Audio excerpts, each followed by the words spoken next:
Hello. Um, Super happy to be here making this video for all of you and sharing in this energy. So I know that we said Libra season is going to be the start of when I'm going to be releasing all of the videos for tier 1, which is the page tier. But I think because I did all of these charts at the same time, I'm just going to do one video going over the new moon and one video going over the new moon and what is this called?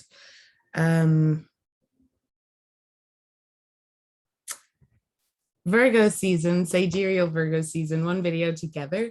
And then I'll do the cards separately, and the next tier, which is the moon, will get 2 separate card pulls, spreads, and then and so on and so forth. So yeah, let's get straight into it, because honestly, who has the time to waste, right? That's the new moon. And this is, yes, okay. So I don't know if y'all know this, but it's actually kind of difficult to find a website that just does the sidereal information the same way that 𝗪𝗪𝘁 does it for tropical. So yeah, it's a bit of a strange transition. But I've spoken about this before, and I guess I'll just speak about it a little bit again. We're doing sidereal astrology, but I am going to release the videos closer to the start of tropical seasons, because it just, I think, will be a little bit easier for you all receiving the content to have some insight around the same time that other people are getting the tropical insight. And it will be very helpful in that regard. And we'll just see how that goes. Let's roll with the punches together. So yeah, let's talk about stuff that I see in the chart first and foremost, and I get my little spotlight going. So the first thing that I want to talk about is this square here between Venus in the 11th house in Libra. And so Venus in Libra is already going to be super powerful. And what I keep feeling for Venus in Libra is actually, let's see, I feel like I want to use a deck just for clarifying energy with the reading. I'm just going to shuffle the deck. Oh, actually 2 cards popped out. I got 2 of Pentacles and 8 of Wands, because I do want some clarification on this Venusian energy.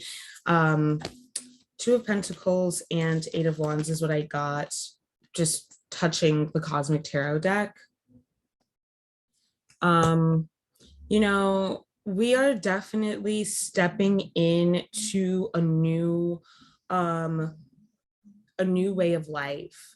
You know, we are stepping into a new world. We are, like, you look at this guy and he's like stepping out of the water and onto the land. And even though we're like in this space where Virgo is the last season of the like ascendant, it's hard to say that. It's the last season of the lighter half of the zodiac. And so the lighter half of the cycle, that it's a 6-month cycle of like light energy, where we're going from the dark season and we're ascending up to the summer equinox, which is the pinnacle of light, and then back down to the middle. And that's like, that ends with being at Libra season. Libra is the like great equalizer, I would say. And that's what we can think of because it's the 7th sign. And so I just speaking to Libra and Venus is in Libra in the 11th house, making a square to the moon and Saturn retrograde in Capricorn in the 2nd house. Saturn is at home in Capricorn. And I feel like this is really important to acknowledge because tropically, we have been going with the idea that Saturn and Jupiter had already gone into Aquarius. And I think that at some level, you know, it's seen as like, oh, this is the shadow energy of it not like fully being there yet. Or sorry, this is the shadow energy of like the dregs of that Saturn and Jupiter and Capricorn energy falling off. And the reality is Saturn and Jupiter were still, well, specifically Saturn was still in Capricorn this whole time. We've still been transmuting these karmic lessons this whole time. And it's like, it's not even in the middle because it's retrograding. So it's not going to be in Aquarius sidereally and we be like on the other side of that energy until sometime next year, you know. I think that's really important to say because, you know, there's still a lot of karmic heaviness that's being called to transform. And sometimes it's easy to be like, I don't understand, this energy is being called to be transformed. And it's really about our actions. Like we have to go forth and do things differently to change this energy, right? You know, like it seems like it's coming out of the sun, this energy, and the sun is rising. And so like, you know, we are coming from that sunlight too. We've been in this massive process of transformation within ourselves. That's why we've been in such hermit energy. It's why we've been so tired, so exhausted physically, mentally, emotionally, because we've been doing so much spiritual labor and receiving so many opportunities for growth. And, you know, when we frame it that way, that language of opportunity for growth, it's fabulous. Like, yes, I love that. I want to grow, whatever. But the lived reality of growth is pain. It is discomfort. Like, it is attached to grief. And that's something that I talked about in the last video is like, you know, all of these changes that we're making when we transform into a new entity, there is grief that is experienced and that must be reconciled to regarding our past selves, our previous selves, even if those past previous selves are versions of ourselves that we don't really particularly like rock with, you know, like we still have to grieve them because they were so important and they were the center of our lives and they were our lives for however long a period that they were. Truly, I would believe because the nature of life is flux, there's always a grieving to be done. And to really be able to master that practice of grieving and holding space for our grief and actively working with our grief, I do believe that Pluto and Scorpio have so much to do with grief.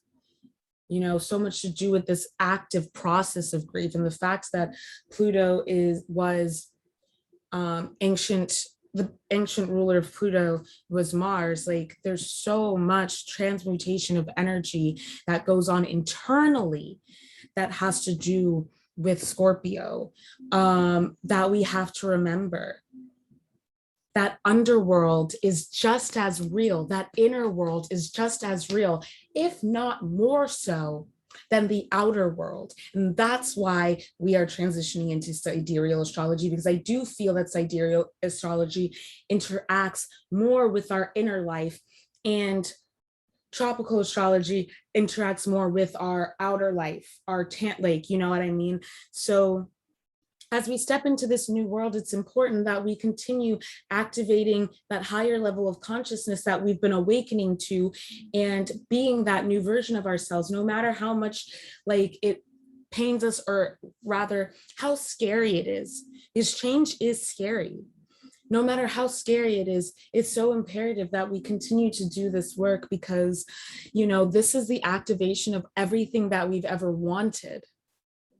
the world around us can be so beautiful if we allow it to be. And so this is what brings us back to that sacral chakra energy that I was talking about. And I want to read something quickly from my article on the freak called Decolonize This Pussy. It's our second chakra or energy center, and it's called the sacral chakra or the Svadhisthana, which is Sanskrit for, I'm going to make this bigger because it's a little bit hard to read, which is Sanskrit for where your being is established. It exists in our ethereal body, that is our energetic body. So sidereal really has more to do with the ethereal body. It has to do with our energy, and it is primal, and it is source, and it moves so much faster and it is so much more real because it exists in every dimension, not just the temporal. It exists in our ethereal body, that is our energetic body, which exists without the confines of human biology. The Svadhisthana is the seat of our ability to co-create our experience alongside the universe, essentially serving as the vessel through which our hopes, dreams, and visions are birthed through. So this has everything to do with that Virgo, with Virgo season, because Virgo is the maiden. And we're like on a maiden voyage kind of deal here with this new version of ourselves, right? This new consciousness that is taking root, but it has to, we have to give it life. And the more that we show up and co-create that process, the less out of control we feel. And it's because, like, honestly, when we have this victimhood mentality, like, it's like, oh, the universe is happening to me, the world is happening to me. It's like, no, it's not. It's happening, and you're choosing not to show up for it. Yeah, that is probably a trauma response.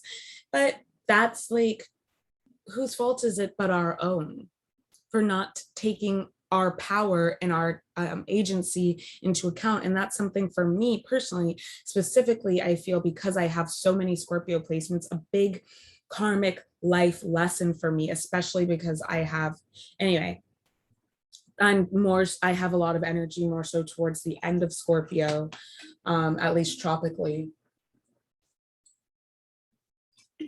because of all of that.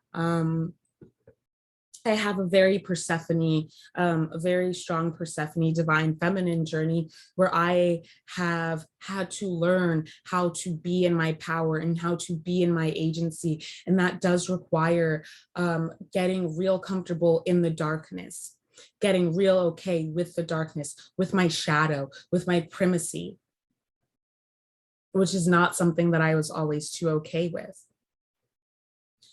It's been a long road of shadow working. And honestly, the past few years of having Saturn in Capricorn, especially because tropically my rising sign is Capricorn, but for all of us, we've been having a Saturn return because Saturn has been in Capricorn in its home, which it rules.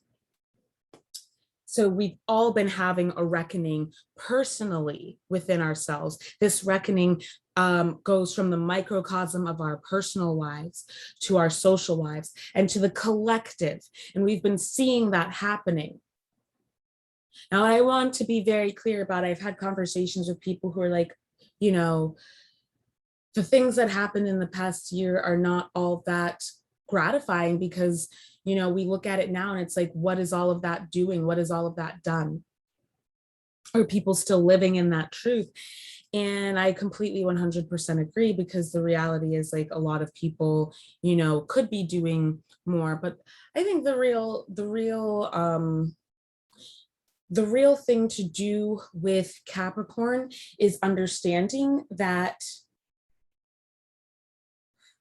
the real thing to do with Capricorn and Saturn being in Capricorn is understanding that as long as we are being authentic to our truth, as long as we are living in our truth, then whatever else is going on or whatever else is going on around us, that is what it is. That's just the karmic play. That's just more of the stuff that happens. There's not much that can be said, that we can do about any of that. We can only really control ourselves. And so I want to get back to speaking about this Svadhisthana that has to do with the maiden, Venus being in Libra, in this power, because Venus is going to go into Scorpio, and we are going to go into this dark, deeply occultically powerful cycle. And it's going to be very easy for us to get lost in the darkness. It's going to be very easy if we cannot remember our light, which is what is most important about Venus, the morning star being at home in Libra, is cultivating that light, really, really supercharging our light. And so that's why with Virgo season, I feel that this time that we're coming up on is the frequency of joy. If the divine spark was associated with the ascendant cycle, with the vernal equinox, well, with the autumnal equinox, it's about the frequency of joy and figuring out how to tap into that. It is a frequency that lives inside of each and every single one of us. It is a frequency that we need to maximize, that we really need to work with. And so the challenges do come from the fact that, you know, this is in the 11th house, so it has to do with Aquarius, it has to do with Uranus, and that has to do with the collective. It has to do with social programming and like consciousness. And I do feel like this has to do with the dissolution of the bonds, the bondage of self, and not the higher self, but the ego, which is the self that is, you know, embattled with fear, that primacy that I'm talking about. And so with these two placements, Saturn retrograde and the moon being in Capricorn, Saturn is a malevolent planet, so we call it a malefic, to be sure. And it's in the second house, and that has to do with the temporal world, the tangible world. It has to do with our, like, you know,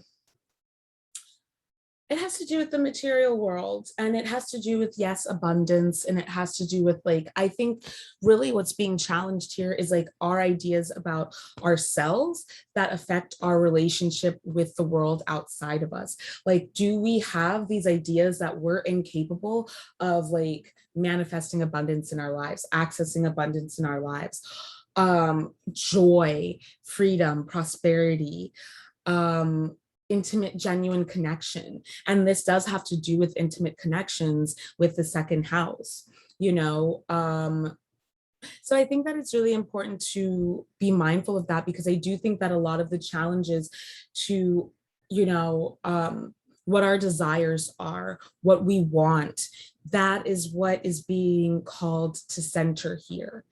Are we living a life that like feels like home to us? Are we living a life that exalts our highest self? Because let me tell you something, you don't do anybody any favors by living a shitty life that makes you unhappy. We don't do anyone any favors by living lives that we feel uncomfortable or unhappy in. We really have to let go of that idea that we must suffer in order to, you know, what is the word, that we must suffer in order to give others what they need or want.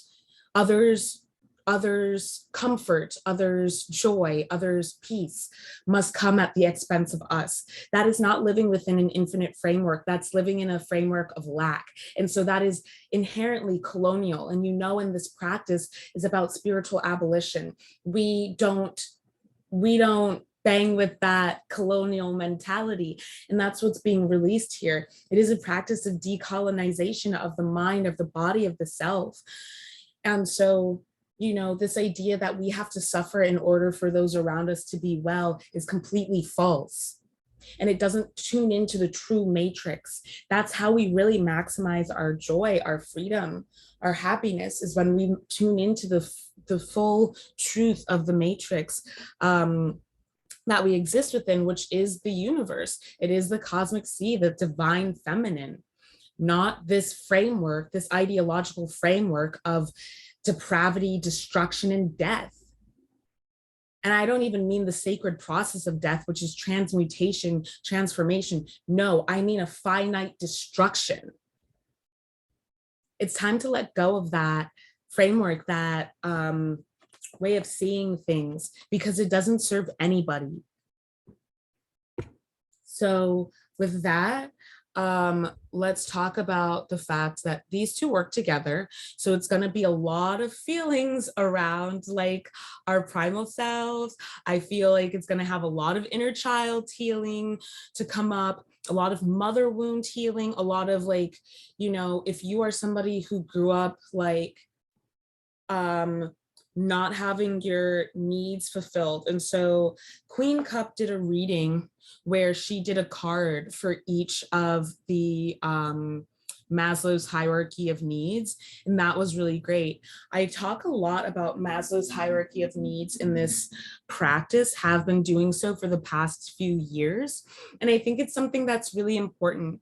So I'm going to make a template, but I also encourage you all to just go look up what Maslow's hierarchy of needs is and meditate on each tier of that hierarchy of needs and see, you know, what like, you know, have on one side, like what our fears are around that level of fulfillment that we need. And then on the other side, what our highest, purest, like most divine vision, like most resonant, like idea of what that could be, what that looks like, what that experience is like. That, you know, and at the very least, just meditate on how you can best fulfill that. And I'm going to create that, and I'm going to release it for the Patreon, as I said, and y'all get it first, and then I'll figure out how like I want to go about releasing that for the other platforms. But yeah, so if you're somebody who didn't get your most basic primal needs fulfilled, there is a wound that is so deep and intrinsic that needs healing right now. And the best thing that you can do is tune into that frequency of joy, tune into it, like really be in it, dance in it, bathe in it, like liberate yourself in it, and just like allow yourself to flourish in that frequency of joy. Practice it as much as you possibly can. Smile into your heart center, you know, do whatever it is you need to do, because we're gonna need that light when we enter into the dark cycle, okay? We're gonna need that light. Last Libra season, that is what we spoke about. Go back and watch those videos. That is what we spoke about, is like remembering that the divine spark lives within us. The light lives within us. So even when we're feeling so alone, we're feeling like, you know, so deserted, so alienated, like we're lost in the bottom of the ocean and the crush of the pressure of the sea is bearing down upon us. Remember that lightness within you. Tune into that lightness within you. And I mean light as in like luminosity, but yes, I'm also meaning light as in light as a feather. That childlike way of being, that youthful juvenescence, that jubilance that is associated with Jupiter, which at this point is at 0 degrees or 29 degrees and 41 seconds of Capricorn. It's just transited out of Aquarius into Capricorn in its retrogradeness. You know, tune into that. Allow that Jupiter energy to break down those barriers that tell you, I'm an adult, I have to be serious. I have to be this, that, and the third. Let me tell you something about adulthood. People say that we're adults at the age of 18. I was a child. And I was a child up until I was 24, and I realized like, I'm not an adult, I'm a child. And then my year of 24 to 25 got spent with me realizing like, now I'm a young adult. Like now at the age of 26, turning 27, now I'm a young adult. But that whole time I was still a child, especially because I was fooling myself into thinking that I was an adult because I paid my bills. Well, let me tell you something. I did the bare minimum to keep myself alive and to take care of myself. And sometimes I didn't even do enough of that. Putting these like undue amounts of responsibility and Capricorn has to do with responsibility. Putting that undue amount of energy onto oneself is perpetuating abuse, honestly. It is perpetuating this abusive, harmful cycle. And this is about getting free. This is about getting free. Libra is about freedom. When we have air signs, let's think about that, getting free. Because Gemini is that liberation of our minds, of our consciousness. It's like they're free thinkers and they just let it fly. They say whatever they got to say. Of course, as we know, we've talked about this with Gemini season recently, like it's so important to remember to like introduce compassion into your communication. And that's what Cancer season's all about. And having pride in what it is we know to be true and being able to externalize that energy by living in our truth and shining as bright as we possibly can in any given moment, despite others maybe not agreeing with us or not feeling like we know what we're talking about. Who cares? It's your life. It's not anyone else's life. You have to live it, nobody else. So it doesn't matter how anyone else feels. And honestly, the more that we live in our truth, the more that we give others the permission to live in their truth. I know this to be true because I was so afraid to do this practice professionally. I was so afraid to come out as somebody who, you know, as a starseed, as a witch when I identified as a witch, as a deity, you know, as all of these things. I was so afraid of the castigation because I do have a witch wound in my spirit that needs healing. And probably you do too. I do have that fear of persecution in my spirit, and maybe you do too.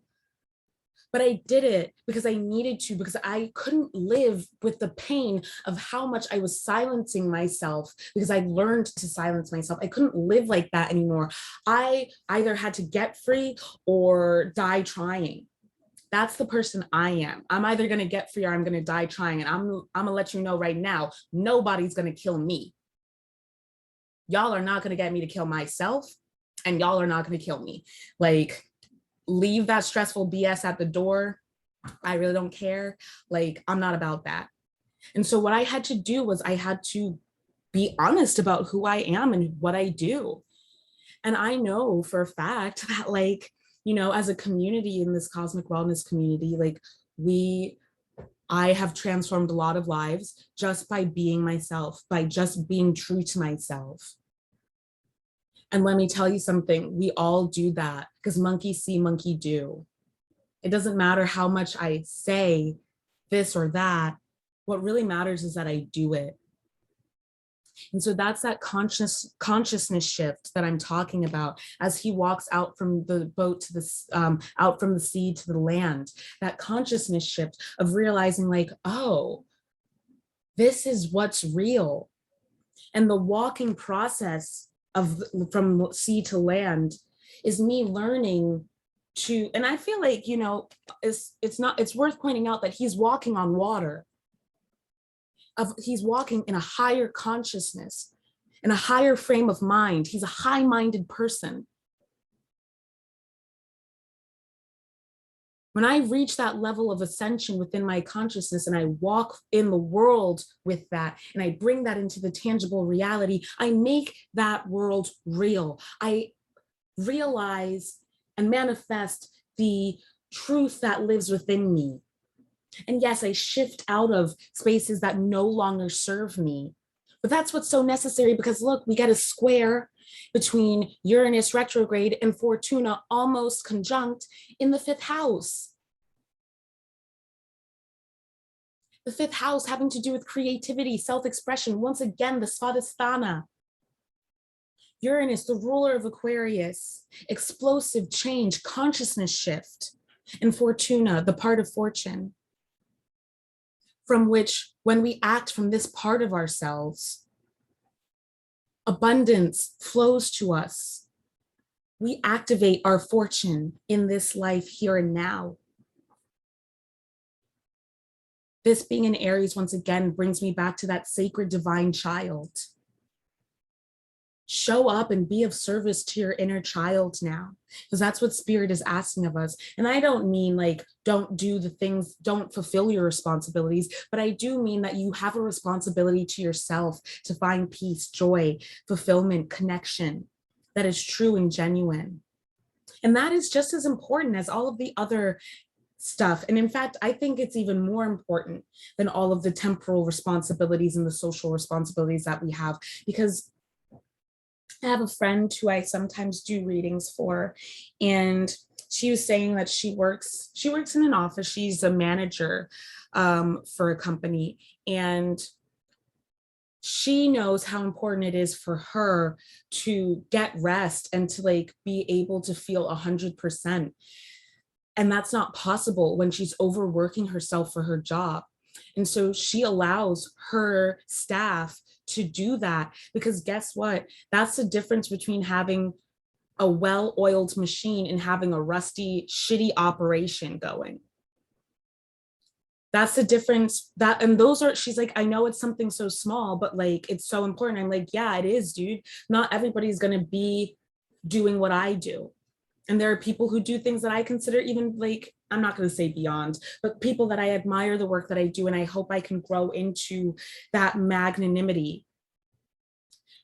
But it is also those small everyday experiences and finding joy, peace, stillness in our lives are, it's so integral, because like that could, my morning meditation could be the difference between me cutting in front of somebody in the subway, or, you know, get like throwing evils, like dirty looks at somebody because they cut in front of me, or like being mean to someone in my life and projecting my anger at something else onto someone else because I'm unhappy in my life.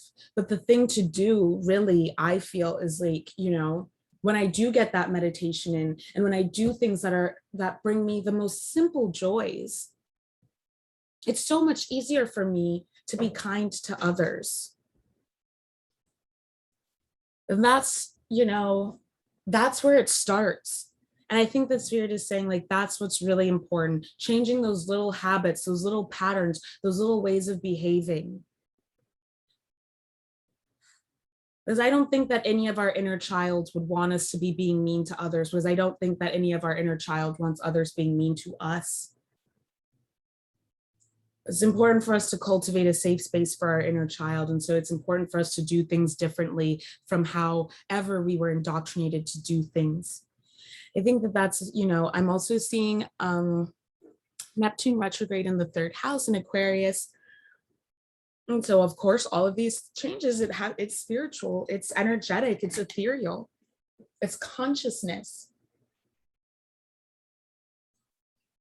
It has to do with the collective. It has to do with, like, you know, something for me. I feel like my work is healing the collective. And that means that I have to heal my energy in order to give that away, because I can't give away something that I do not have. And that is making an opposition to the sun, which, as we know, is going to be at 0 degrees of Virgo sidereally in the 10th house, conjunct Mars and Mercury, which is the ruler of Virgo. So it's very, very powerful healing energy that asks us to be of service to the collective by being of service to ourselves. It asks us to be of service to other people's spirit by being in service to our own spirit, be of service to other people's inner children by being of service to your own inner children. Very powerfully in this season. And don't lose sight of that, no matter what the false matrix throws at you, because we've been getting an onslaught of heavy energy coming our way. So I don't tune into the news media. Guess what? I've already studied all of this stuff since I was like, I mean, in high school for sure. I studied this stuff, studying sociology in my university career. And that's all part of the decolonization work that I do. I don't need to actively be tuning into every single horrible thing that's going on in the world, because that robs me of my ability to show up as a light for people. If I'm too depressed to get out of bed to interact with people in a way that's genuine, kind, loving, indicative of my spirit, of my higher self, then I can't be that in the world. And for me, that is my service to the collective. Me showing up for myself in that way is what makes me able to go out and feed people on Christmas Day, as we did with the Care Network. It's what makes me able to sit down and make my apothecary products to send out in care packages. It's what makes me able to do what I have to do, because that also serves me and my spiritual wellness. So whatever it is, you know, Spirit is saying that that's what we really need to focus in on. What are the, you know, different ways that we can be of service to ourselves so that we can be of service to the collective? Whatever it is, do that. Do the inner child healing, do the shadow work, but don't overwhelm yourself. Don't forget that there is joy in each and every single moment if we allow there to be. I wanted to do the new moon video in this run as well, but I think what I'm going to do is I'm going to pause and I'm going to do the cards, the spread for Virgo, and post that. And then I'll do the new moon video, but I'll pause on the Mercury retrograde video because I will be absolutely too burnt out. So once again, I would encourage y'all to go ahead and go to thefreak.com, I think, is the publication made by Chakrubs, and read my article, 𝗪colonizes pussy. I believe it's definitely on my website in my CV, but I believe it's linked in my Instagram bio. And I also am pretty sure that I linked it on the Patreon. But yeah, if you are somebody who's subscribed to the 3rd tier, the notes will be available to you. And yeah, let's jump into the cards. We're gonna do a spread. I already asked some questions of the cards, and yeah, let's just get into that now. I love you all truly and deeply, and I look forward to seeing you soon.